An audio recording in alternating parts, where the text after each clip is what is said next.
हल्के बटुए के साथ इलाज। बेबीलोन की गरिमा बरकरार है।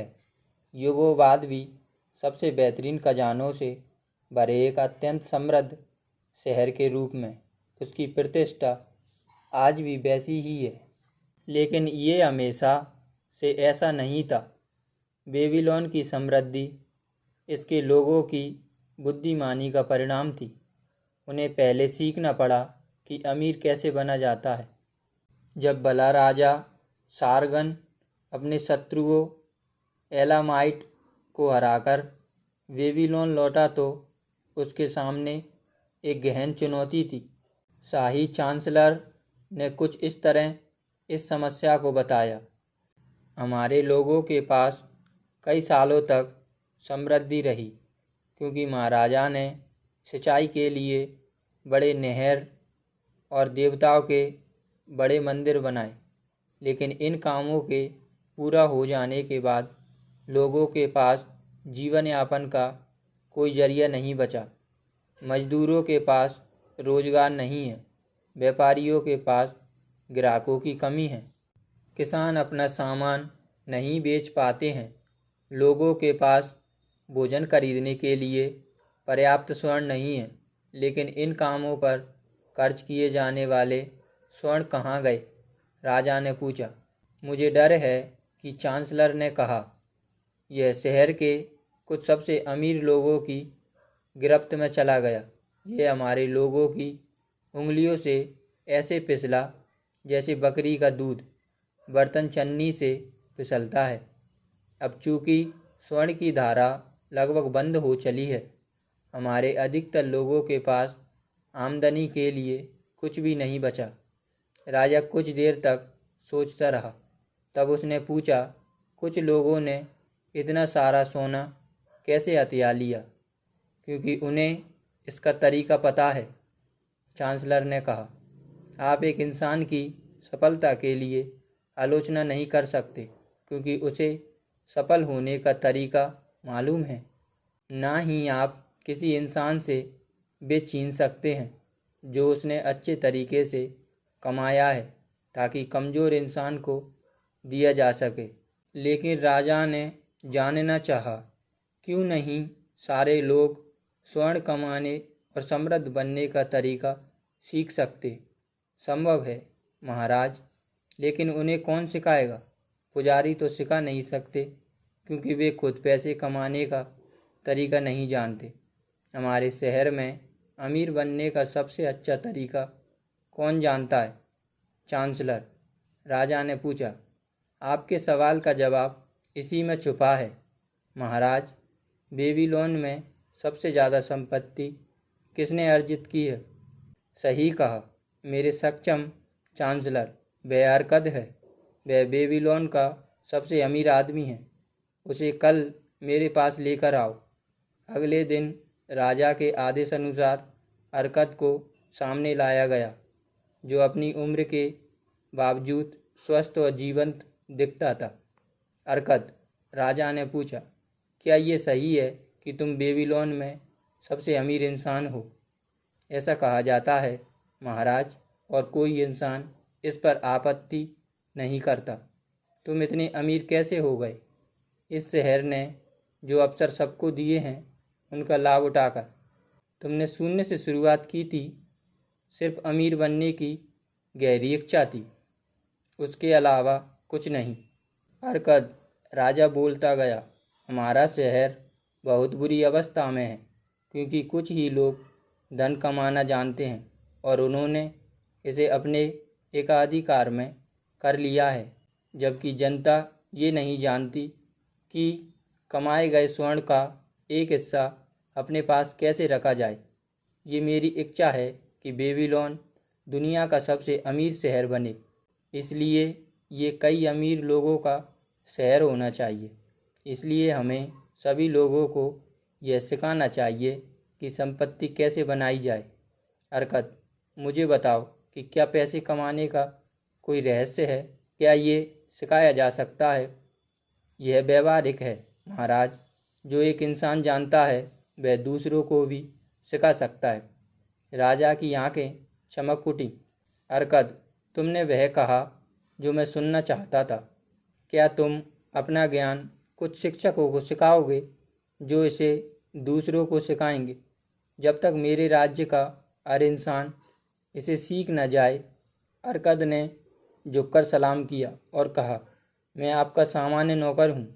जो भी ज्ञान मुझे है वह मैं खुशी खुशी राजा की प्रतिष्ठा के लिए लोगों को दूंगा। कृपया अपने चांसलर से कहे कि वह 100 लोगों की कक्षा बनाए जिसे मैं वे 7 इलाज सिखाऊंगा जिन्होंने मेरे बटुए को भारी किया, ताकि बेबीलोन में एक भी बटुआ खाली ना रहे। 15 दिन बाद राजा की आज्ञा अनुसार चुने हुए 100 लोग टेम्पल ऑफ लर्निंग में जमा हुए और एक आधे व्रत में रंगीन गोले में बैठ गए। अर्कद एक छोटे टेबल पर बैठा जिससे एक पवित्र लैंप से एक अजीब खुशबूदार धुआं निकल रहा था। बेबीलोन के इस सबसे अमीर इंसान को देखो। अर्कद के उठने पर एक छात्र ने अपने पड़ोसी को फुसफुसाकर कहा, वह भी हमारी तरह ही एक इंसान है, हमारे राजा के एक आज्ञा अनुसार सेवक होने के नाते। अर्कद ने कहना शुरू किया, मैं आपकी सेवा में उपलब्ध हूँ। चूँकि एक समय में एक ऐसा गरीब आदमी था जिसे स्वर्ण की बहुत इच्छा थी, और चूँकि मुझे वह ज्ञान मिला जिससे मैं स्वर्ण कमा सका। उनका कहना है कि मैंने अपना ज्ञान आपसे बांट सकूं। मैंने अपना भाग्य बहुत साधारण स्तर से बनाना शुरू किया। मेरे साथ ऐसी कोई खास बात नहीं थी जो बेबीलोन के हर एक नागरिक के पास ना हो। मेरे खजाने का पहला गोदाम एक बटुआ था। मैं इसके खालीपन से परेशान रहता था। मैं चाहता था कि ये गोल और भारी बने और इससे स्वर्ण की खनन सुनाई दे। इसलिए मैंने एक खाली बटुए का इलाज खोजना शुरू किया। मुझे 7 इलाज मिले। मेरे सामने खड़े आप सभी लोगों में मैं एक खाली बटुए के 7 इलाज बताऊंगा जो स्वर्ण चाहने वाले सभी लोगों के लिए सहायक सिद्ध होंगे। 7 दिनों तक हर दिन मैं आपको वे 7 इलाज बताऊंगा। जो ज्ञान मैं देना चाहता हूँ उसे ध्यान से सुने, मेरे साथ बहस करें, इन पाठों को अच्छी तरह से सीखें ताकि आप अपने बटुओं में संपत्ति के बीज डाल सकें। सबसे पहले आप सभी को अपना भाग्य बनाने की समझदारी से शुरुआत करनी चाहिए। तब आप सक्षम होंगे और तभी आप दूसरे को सिखा सकेंगे। मैं आप सभी को वे सरल तरीके बताऊंगा जिनसे बटुआ भारी होता है। यह संपत्ति के मंदिर की ओर ले जाने वाला पहला कदम है और कोई भी इंसान ऊपर नहीं जा सकता जब तक पहले कदम पर अच्छी तरह पैर न जमा ले। अब हम पहले इलाज के बारे में बात करेंगे। पहला इलाज, अपने बटुओं को मोटा करना शुरू करो। अर्कद ने दूसरी पंक्ति में एक विचारमग्न इंसान को पुकारा। मेरे दोस्त, तुम कौन सा काम करते हो? मैं, उसने जवाब दिया, एक स्क्राइब हूँ और मिट्टी के टैबलेट पर रिकॉर्ड लिखता हूँ।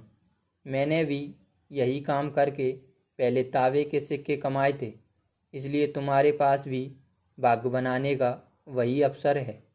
फिर उसने दूर बैठे एक लाल चेहरे वाले इंसान से कहा, आप बताएं कि आप अपनी रोटी कैसे कमाते हैं? मैं, उस आदमी ने कहा, एक कसाई हूँ। मैं किसानों से बकरियाँ खरीदकर उन्हें मारता हूँ और उनका मांस गृहिणियों को और उनकी चमड़ी मोचियों को बेचता हूँ। चूँकि आप भी मेहनत करके कमाते हैं, आपके पास भी सफलता के वही मौके हैं जो मेरे पास थे। इस तरह से अर्कद ने जाना कि वहाँ बैठा हर इंसान कैसे पैसे कमाता है। जब उसके सवाल ख़त्म हो गए तो उसने कहा, अब मेरे बच्चों, आप सब ने देखा कि कई व्यापार हैं जिससे आप पैसा कमा सकते हैं। कमाने का हर तरीका स्वर्ण की एक धारा है जिससे काम करने वाला एक हिस्सा अपने बटुए में रख सकता है। इसलिए आप सभी के बटुओं में आपकी क्षमता के अनुसार सिक्कों की छोटी या बड़ी धारा बहती है। सच है ना? इस बात पर सभी ने सहमति जाहिर की। तब अरकद ने कहा, अगर आप सभी संपत्ति बनाना चाहते हैं तो क्या ये समझदारी की बात नहीं होगी कि आपके पास पैसों की जो स्रोत हैं उसका उपयोग किया जाए? इस पर सभी ने सहमति जाहिर की। तब अरकद एक विनम्र आदमी की ओर मुड़ा जो अंडों का व्यापारी था। अगर आप अपने बास्केट में रोज़ सुबह 10 अंडे डालें और हर शाम 9 अंडे निकालें तो क्या होगा? कुछ समय बाद यह भर जाएगा। क्यों? क्योंकि हर दिन मैं जितने अंडे निकालता हूँ उससे 1 अंडा ज़्यादा डालता हूँ। अरकद क्लास की ओर मुस्कुराकर मुड़ा। क्या किसी आदमी का बटुआ हल्का है? पहले वे असमंजस में दिखे, फिर वे मुस्कुराए। अंत में उन्होंने हंसते हुए अपने बटुओं की ओर इशारा किया। ठीक है, वह बोलता गया। अब मैं आप सभी को हल्के बटुए का पहला इलाज बताऊंगा।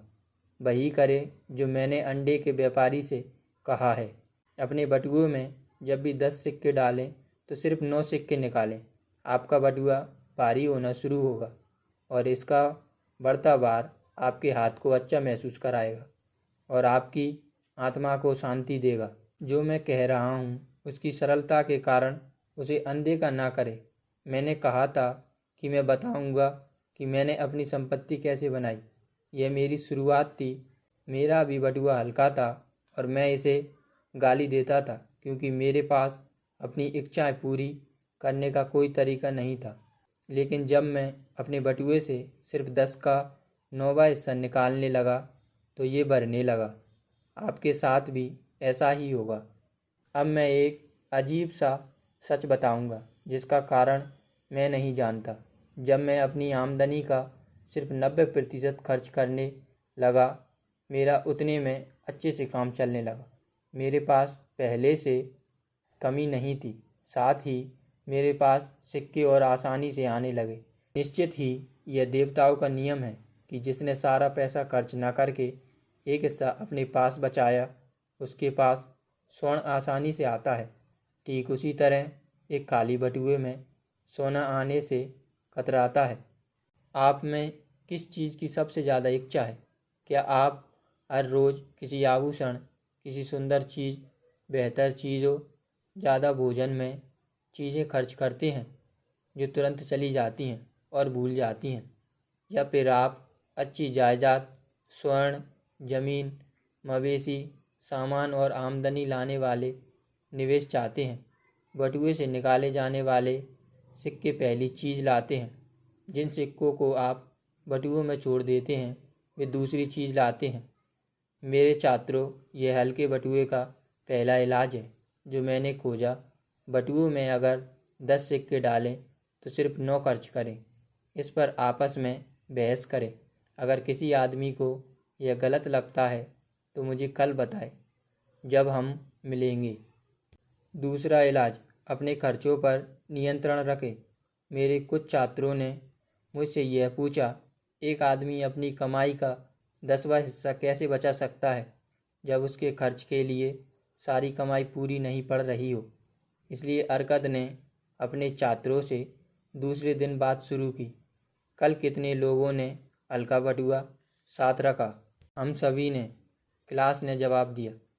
तब भी सारे लोग एक जैसा नहीं कमाते। कुछ लोग बाकियों से ज़्यादा कमाते हैं, कुछ के परिवार ज़्यादा बड़े हैं, तब भी सारे बटुए बराबर हल्के हैं। अब मैं आपको लोगों के बारे में एक अजीब सा सच बताऊंगा। वह ये है, हमारी ज़रूरतें, खर्चे हमारी कमाई के साथ बढ़ते जाएंगे अगर हम इन्हें रोकने की कोशिश नहीं करेंगे।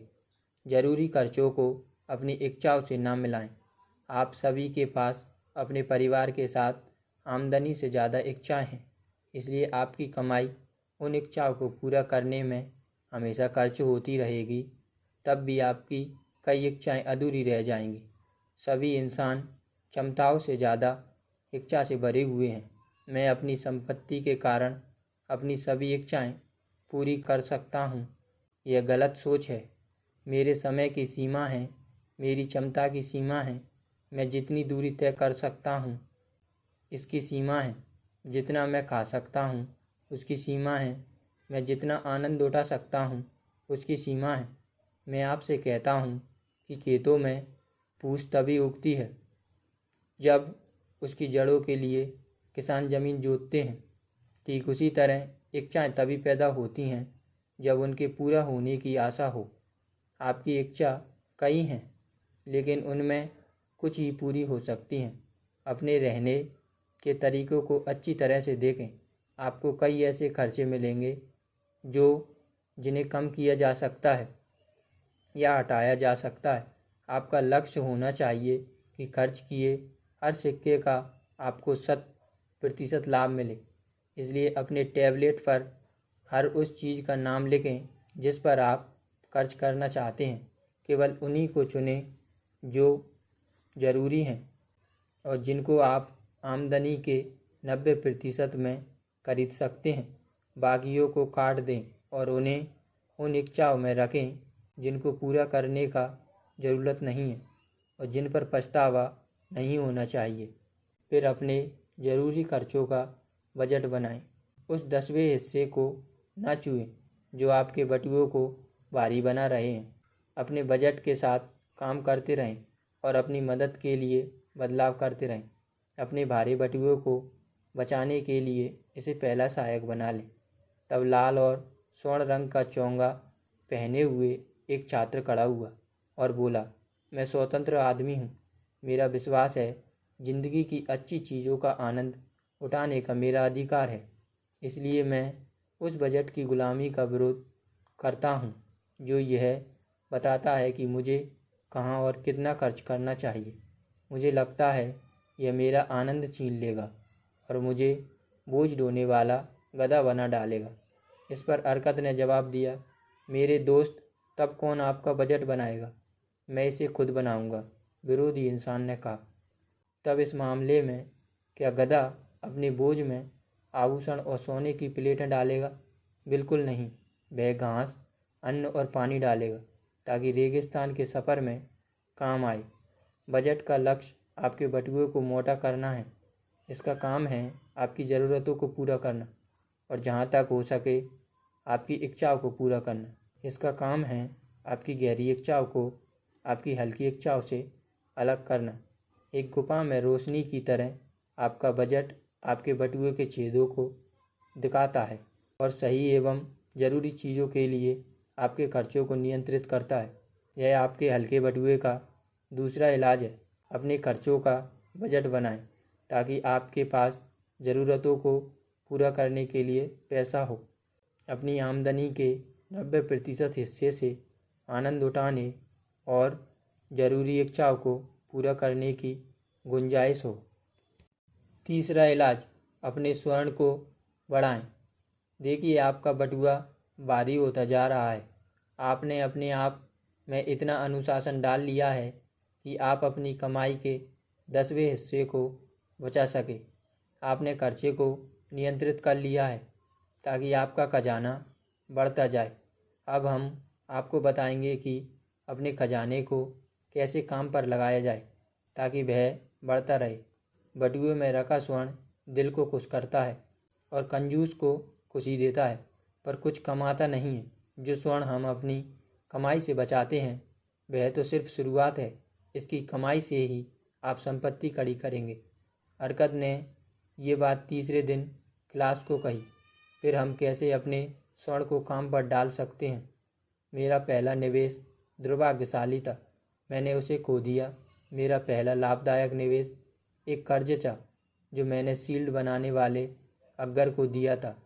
हर साल वह भारी मात्रा में तांबा समुद्र के पास से खरीदता था ताकि व्यापार में डाल सके। व्यापारियों को देने के लिए पर्याप्त पैसे के अभाव में वह उनसे उधार लेता था जिनके पास अतिरिक्त सिक्के हो। वह सम्माननीय इंसान था। वह उधार चुकाता था, साथ ही अच्छा किराया देता था जब उसके शील्ड बिक जाते थे। जब भी मैंने उसे उधार दिया, मैंने किराए के पैसे वापस उसे उधार में दे दिए। इसलिए ना सिर्फ मेरी पूंजी बढ़ी बल्कि मेरी कमाई भी बढ़ती गई। सबसे ज़्यादा खुशी होती थी जब ये कमाई मेरे बटुए में आती थी।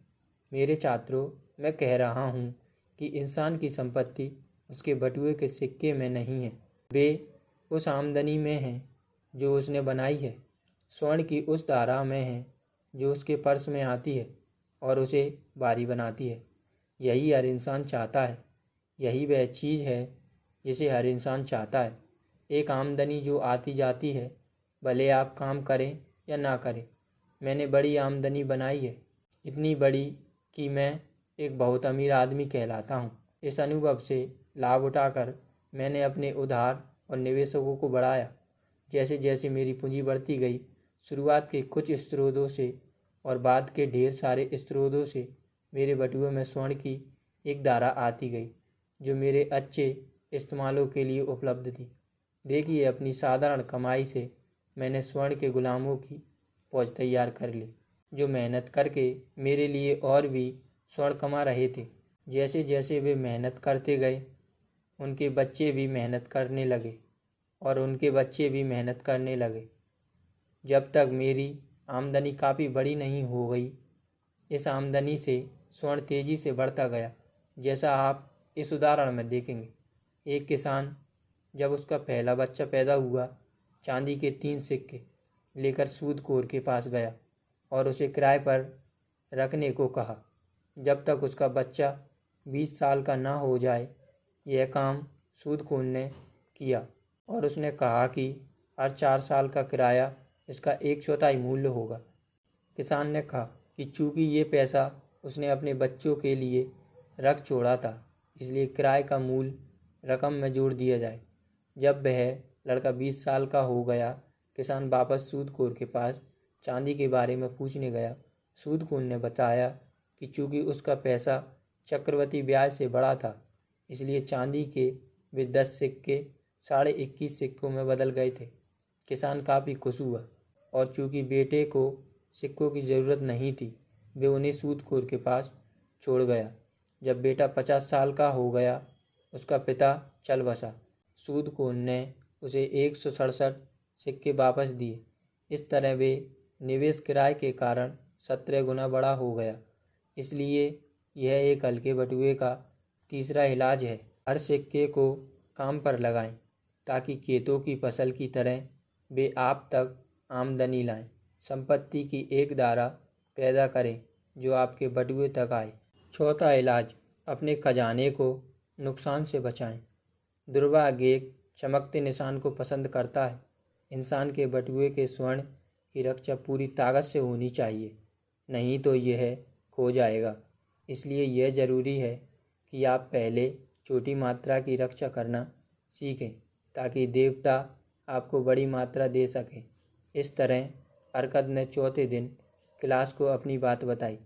स्वर्ण का हर एक मालिक कई बार उन अफसरों की ओर ललचा जाता है जिनसे लगता है कि वह कुछ प्रोजेक्ट में पैसा लगाकर ढेर सारा कमा सकता है। अक्सर दोस्त और रिश्तेदार ऐसे निवेशों में जा रहे होते हैं और उसे भी उकसाते हैं। निवेश का पहला सिद्धांत है कि मूलधन की रक्षा हो। क्या बड़े कमाई की ओर आकर्षित होना सही है? जब मूलधन ही खो जाए, मुझे नहीं लगता इस खतरे की सज़ा बड़ा नुकसान है। ध्यान से पढ़ें। अपने खजाने को देने से पहले हर उस चीज़ को जो कहे कि इसे वापस पाया जा सकता है। जल्दी पैसा बनाने के अपने रूमानी ख्यालों से सावधान रहें। किसी को भी उधार देने से पहले यह देख लें कि वह इंसान इसे लौटा सकता है या नहीं, ताकि आप उसे अपनी गाढ़ी कमाई के पैसे उपहार में न दे डालो। किसी भी क्षेत्र में निवेश करने से पहले यह देख लें कि उसमें क्या क्या खतरे हैं। मेरा अपना पहला निवेश एक दुखद घटना साबित हुआ। मैंने 1 साल की बचत अजमूर नाम के ईंट बनाने वाले को दे दिया, जो समुद्र की यात्रा कर रहा था और उसने पोनेंशियल के आभूषण लाने का वादा किया था। वे इन्हें लौट कर बेचता और हम इसके लाभ को बांट लेते। पोनेंशियल धोखेबाज थे और उन्होंने उसे शीशे बेच डाले। मेरा खजाना खो गया। आज मेरा प्रशिक्षण यह मुझे बताता है कि ईंट बनाने वाले को आभूषण बेचना कितनी बड़ी गलती है। इसलिए मैं अपने अनुभव से आए ज्ञान से सलाह देता हूँ। अपने खजाने को निवेश में बर्बाद होने के मामले में अपनी बुद्धिमानी पर ज़्यादा विश्वास न रखें। बेहतर होगा कि पैसे से लाभ कमाने वालों से संपर्क करें। इस तरह की सलाह मुफ्त में मिल जाती है और इसकी कीमत निवेश में लगाए गए सोने के बराबर होती है। सच में इसका मूल्य नुकसान से बचाने में इतना ज़्यादा है तो यह हल्के बटुए का तीसरा इलाज है और इसका काफ़ी महत्व है, क्योंकि ये बटुए को एक बार भरने के बाद खाली होने से बचाता है। अपने निवेश की रक्षा करने के लिए वहाँ पैसे लगाएं जहाँ मूलधन सुरक्षित हो और इसे ज़रूरत पड़ने पर निकाला जा सके और इससे आप अच्छा किराया निकाल सकें। समझदार लोगों से संपर्क करें। स्वर्ण से लाभ कमाने वालों से सलाह लें। उनके ज्ञान का इस्तेमाल अपने खजाने को असुरक्षित निवेशों से बचाने में करें। 5वां इलाज, अपने आवास को लाभदायक निवेश में बदलें। अगर एक इंसान अपनी आमदनी का 90% ज़िंदगी जीने और आनंद उठाने के लिए रखे और अगर इस पैसे का कोई हिस्सा बिना परेशानी के किसी लाभदायक निवेश में डाला जा सके तो उसके खजाने तेज़ी से बढ़ेंगे। ऐसा अरकद ने 5वां पाठ में क्लास को कहा। बेबीलोन के कई लोग अपने परिवार को गलत आवासों में रखते हैं। वे अपने मकान मालिकों को उन कमरों के लिए काफ़ी किराया देते हैं जहां उनकी पत्नियां अच्छे से रह नहीं पाती और जहां उनके बच्चे गंदी गालियों के अलावा कहीं खेल नहीं पाते। किसी भी इंसान का परिवार जीवन का आनंद नहीं उठा सकता अगर बच्चों को साफ धरती पर खेलने की जगह ना मिले और उसकी पत्नियां परिवार के लिए कुछ अच्छा नहीं उगा सके। एक इंसान के दिल को खुशी मिलती है जब वह अपने पेड़ों के फल खाता है और अपने अंगूर के बगीचों की शराब पीता है। अपनी जगह का होना और गर्व के साथ उसकी देखभाल करना, यह उसके दिल में विश्वास लाता है और काम में ऊर्जा लाता है। इसलिए मैं कहूँगा कि हर इंसान को अपनी छत का मालिक होना चाहिए। हर एक अच्छी नीयत वाला इंसान अपने घर का मालिक बन सकता है। क्या हमारे महान राजा ने बेबीलोन की दीवारें नहीं फैलाई हैं ताकि उनके अंदर काफ़ी ज़मीन खाली पड़ी है जिसे अच्छी कीमत पर खरीदा जा सकता है।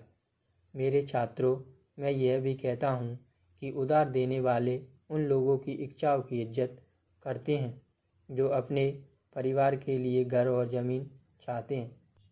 आप ईंट बनाने वालों और घर बनाने वालों को भुगतान करने के लिए पैसे कर्ज पर ले सकते हैं अगर आप यह दिखा सकें कि आपने इस काम के लिए खुद भी अपनी तरफ से अच्छे पैसे लगाए हैं। तब जब घर बन चुका हो, आप उधार देने वाले को उसी तरह से पैसे दे सकते हैं जैसे आप अपने मकान को दे रहे थे, क्योंकि हर भुगतान आपके उधार के पैसों को कम करेगा। कुछ सालों में आपका उधार चुकता हो जाएगा। तब आपके दिल को खुशी होगी जब आपके पास अपनी संपत्ति होगी और आपको सिर्फ राजा का टैक्स चुकाना होगा। साथ ही जब भी आपकी पत्नी नदी में कपड़े धोने जाए तो लौटते समय वह उगती चीज़ों पर डालने के लिए अच्छा खासा पानी लेती आएगी।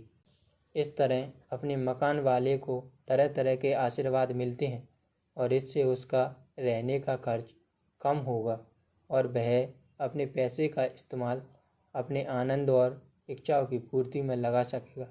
इसलिए यह हल्के बटुए का तीसरा इलाज है, आपका अपना मकान हो। छठा इलाज, भविष्य की आमदनी निश्चित करें।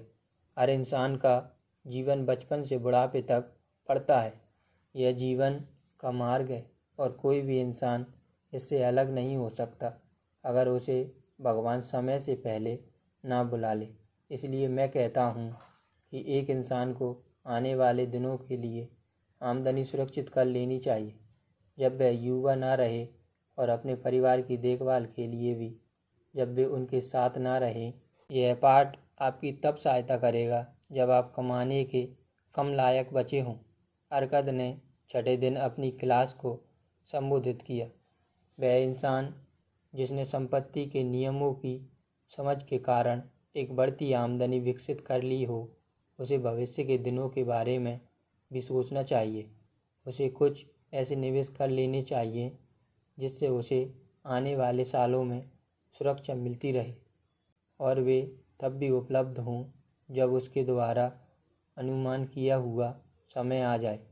ऐसे कई तरीके हैं जिनसे एक आदमी अपने भविष्य की सुरक्षा प्रदान कर सकता है। वह एक छुपाने वाली जगह में खजाना गाड़ सकता है, लेकिन वह कितनी ही समझदारी से क्यों न खजाना छुपा ले, ये चोरों से नहीं बच सकता। इसलिए मैं इस प्लान की अनुशंसा नहीं करता। एक इंसान इस लक्ष्य को पाने के लिए घर और ज़मीन खरीद सकता है। अगर वह इनकी भविष्य में उपयोगिता और कीमत पर ध्यान दे तो उनकी कीमत हमेशा बनी रहेगी और उनसे होने वाली आमदनी और बिक्री से उसका काम हो जाएगा। एक इंसान किसी कर्जदाता को थोड़े पैसे दे सकता है और इसे समान अंतराल पर बढ़ा सकता है।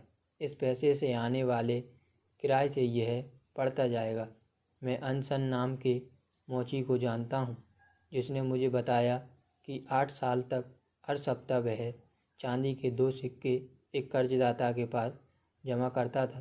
कर्जदाता ने उसे जो पैसे लौटाए उसे देखकर वह बहुत खुश हुआ। हर 4 साल में कीमत का चौथाई हिस्सा बढ़ने की दर से उसकी जमा राशि बढ़कर 1040 चांदी के सिक्के में बदल गई। मैंने उसे अपने अंकों का ज्ञान दिखाते हुए बताया कि अगर वह 12 साल और रुकता, हर सप्ताह 2 सिक्के जमा करता रहता, तो कर्जदाता उसे 4000 सिक्के लौटाता।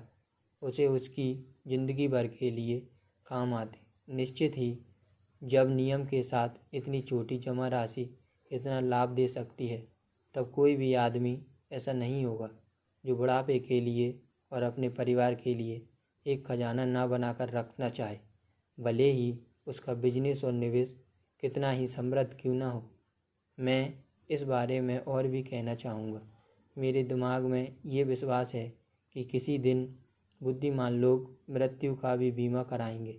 जब एक इंसान थोड़े पैसे नियमित रूप से जमा कराएगा और उसके मरने के बाद उसके परिवार को एक अच्छी राशि मिलेगी। मुझे लगता है इसकी काफ़ी ज़रूरत है और मैं इसकी अनुशंसा करता हूँ, लेकिन ये आज संभव नहीं है क्योंकि इसे किसी इंसान और उनके पार्टनर की ज़िंदगी के बाद भी काम करना होगा। इसे राजा की गद्दी की तरह स्थायी होना होगा। किसी दिन मुझे लगता है ऐसी योजना बनाएगा और ये कई इंसानों को लाभ पहुंचाएगा, क्योंकि एक छोटा सा पहला भुगतान भी उस इंसान की मृत्यु के बाद उसके परिवार के लिए सौभाग्य जैसा काम करेगा।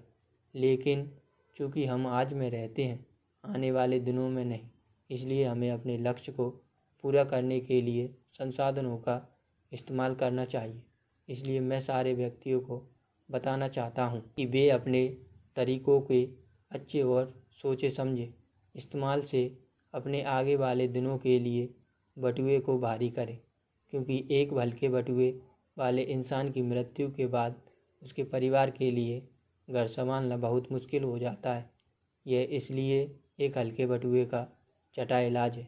अपने बुढ़ापे और परिवार की सुरक्षा के लिए अभी से इंतजाम करें। 7वां इलाज, अपनी कमाई की क्षमता बढ़ाएं।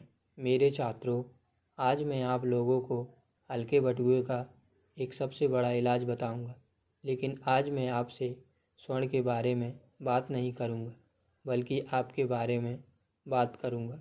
आप सभी लोग जो तरह तरह के रंगों के चोंगों में यहाँ बैठे हैं, मैं दिमाग में बचने वाली उन चीज़ों के बारे में बात करूंगा जो आपकी सफलता के पक्ष और विपक्ष में काम करती हैं। इस तरह अरकद ने 7वें दिन अपनी क्लास को संबोधित किया। कुछ दिनों पहले एक युवा आदमी कर्ज लेने आया। जब मैंने इसकी ज़रूरत के बारे में पूछा तो उसने शिकायत की कि उसकी कमाई उसके खर्चों के लिए काफ़ी नहीं थी। उसके बाद मैंने उसे बताया कि ऐसे मामले में वह कर्जदाता के लिए अच्छा सौदा नहीं है, क्योंकि उसके पास कर्ज अदा करने के लिए पर्याप्त पैसा नहीं है। युवक, तुम्हें ज़रूरत है मैंने उसे बताया कि तुम ज़्यादा पैसा कमाओ, तुम अपनी आमदनी बढ़ाने के लिए क्या करते हो? मैंने यही कर सकता हूँ, उसने जवाब दिया। पिछले कुछ दिनों में मैं अपने मालिक के पास वेतन बढ़ाने के लिए 2 बार जा चुका हूँ, पर कोई सफलता नहीं मिली। इससे ज़्यादा कोई आदमी नहीं जा सकता। हम उसके सीधेपन पर मुस्कुरा सकते हैं, लेकिन उसके पास अपनी आमदनी बढ़ाने की एक खास काबिलियत थी। उसके अंदर पैसे कमाने की गहरी इच्छा थी, एक मजबूत इच्छा। सफलता के पहले इच्छा का होना जरूरी है। आपकी इच्छा मजबूत और स्पष्ट होनी चाहिए। सामान्य इच्छाएं कमज़ोर चाय होती हैं। अमीर होने की चाय रखने से कोई लाभ नहीं होता। सोने के 5 सिक्कों के होने की इच्छा एक स्पष्ट इच्छा है जो पूरी हो सकती है। जब उसने 5 सोने के सिक्के की इच्छा के पीछे लक्ष्य की प्रतिबद्धता को जोड़ लिया, तब वह इसी तरह से 10 सिक्के और 20 सिक्के और फिर 1000 सिक्के पा सकता है और अमीर बन सकता है। इसी तरीके से संपत्ति अर्जित की जाती है, पहले छोटी राशि में, फिर बड़ी राशि में। जैसे जैसे इंसान सीखता है और काबिल होता जाता है। इच्छाएं सरल और स्पष्ट होनी चाहिए, वह अपना ही नुकसान कर बैठेंगी। अगर संख्या में कई हुई आपस में जटिल होगी और इंसान की काबिलियत के बाहर होंगी। जैसे इंसान मांगने की क्षमता में दक्ष होता जाता है, वैसे ही उसकी कमाने की दक्षता भी बढ़ती जाती है।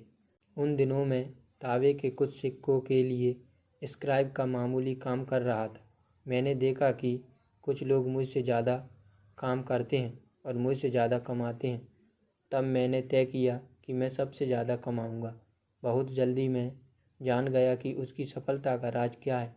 काम में ज़्यादा अरुचि होने पर, काम पर ज़्यादा फोकस होने पर, कोशिश में ज़्यादा लगन होने पर। मैंने देखा कि मैं अधिकतर लोगों से ज़्यादा टैबलेट पर लिखने लगा। मेरी बढ़ती दक्षता पर मुझे पुरस्कार मिले और मुझे अपने मालिक के पास 6 बार जाने की ज़रूरत भी नहीं पड़ी। जितना ज़्यादा हम सीखते हैं, हम उतना ज़्यादा कमाते हैं। जो इंसान अपने काम को सीखने में ज़्यादा मेहनत करता है, उसे उतना ही पुरस्कार मिलता है। अगर वह कारीगर है तो उसे वह औजार सीखने चाहिए जिनसे वह ज़्यादा कुशल बन सके। अगर वह कानून या उपचार का काम करता है, उसे लोगों के साथ अपना ज्ञान बांटना चाहिए। अगर वह व्यापारी है, उसे बेहतर सामान कम दामों पर खरीदना चाहिए। हमेशा लोगों के काम बदलते हैं और बेहतर होते हैं, क्योंकि तेज बुद्धि वाले लोग उनकी बेहतर सेवा करना चाहते हैं जिनसे उन्हें पैसे मिलते हैं। इसलिए मैं सभी लोगों से अपील करता हूँ कि वे तरक्की की अगली कतार में खड़े हो और स्थिर न रहें, क्योंकि तब वे पीछे छूट जाएंगे। अच्छे अनुभवों से कई चीज़ें आती हैं जो इंसान की ज़िंदगी को अमीर बनाती हैं। इस तरह की चीज़ें एक इंसान को करनी चाहिए। अगर वह खुद की इज्जत करता है, उसे अपने कर्ज को जल्दी से जल्दी अपनी दक्षता के अनुसार चुकाना चाहिए और वे चीज़ें नहीं खरीदनी चाहिए जो उसकी आमदनी के बाहर हो। उसे अपने परिवार का ख्याल रखना चाहिए ताकि वे उसके बारे में अच्छा सोचें और बोलें। उसे अपनी वसीयत बनानी चाहिए ताकि ऊपर से बुलावा आने पर उसकी संपत्ति का ठीक बंटवारा हो सके। उसमें उन लोगों के लिए करुणा होनी चाहिए जो घायल हैं और हादसे का शिकार हैं, और उसे उन्हें सीमा में रहकर मदद करनी चाहिए। उसे अपने लोगों के लिए वे चीज़ें करनी चाहिए जो उचित हैं। इसलिए हल्के बटुए का 7वां और आखिरी इलाज है कि वह अपनी क्षमता बढ़ाए, ज़्यादा बुद्धिमान बने और अपने सम्मान के लायक काम करे। इस तरह वह आत्मविश्वास पा सकेगा, जिससे वह अपनी इच्छाएं पूरी कर पाएगा। ये हल्के बटुए के 7 इलाज हैं जो मैंने अपने लंबे और सफल जीवन में आए अनुभव से सीखे हैं, और मैं धन की इच्छा रखने वाले सभी लोगों से बांटना चाहता हूँ। मेरे छात्रों, बेबीलोन में आपके सपनों से ज़्यादा सोना है। यहाँ सबके लिए प्रचुर धन है। आगे बढ़ें और इन चीज़ों को अभ्यास करें ताकि आप प्रगति करें और समृद्ध बने। जो आपका अधिकार है, आगे बढ़ें और इन सिद्धांतों को महाराज के हर नागरिक को सिखाएं ताकि वे इस शहर की समृद्धि बढ़ाने में मदद कर सकें।